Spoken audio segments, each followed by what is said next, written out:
Good evening. According to the sentencing memo, the special counsel is recommending no jail time for Flynn based on his substantial cooperation, including 19 interviews, as well as documents and communications that he provided. The special counsel says Flynn has cooperated on multiple investigations concerning any links or coordination between the Russian government and Trump campaign, as well as the Trump transition team, though they offer no specifics. Also citing sensitive information about ongoing investigations, sections of the documents are heavily blacked out or redacted. But here's one of the key quotes. It reads in part, "The defendant began providing information to the government not long after the government first sought his cooperation. His early cooperation, a reference to Flynn, was particularly valuable because it was one of the few people with long-term and first-hand insight regarding events and issues under investigation by the special counsel office." Reacting to the Flynn sentencing memo tonight, the president's personal attorney, Rudy Giuliani, spoke to Fox News and likened the documents in the guilty plea to a, quote, spitting on the sidewalk with major repercussions for many. He said there was nothing in the sentencing memo to suggest collusion, and he denounced the Mueller's team as, quote, overzealous media-inspired prosecutors. Shannon.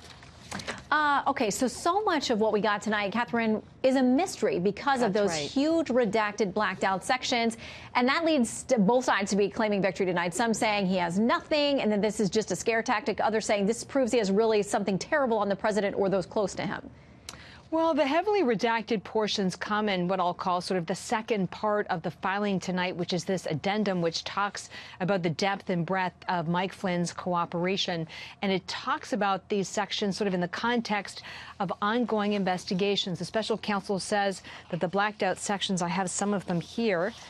There you go. You have some of them here, that it's about an ongoing investigation, and they don't want to, in effect, tip their hand to those who may be the subject of those inquiries. So I don't think it's wise to speculate on what it relates to, but they felt it was sensitive enough not to make it public. Those who are sort of in the president's corner on this point to the fact that the crimes that Flynn is being prosecuted for, if you will, are process crimes again. So these are lying to federal investigators about his conversation with the Russian ambassador.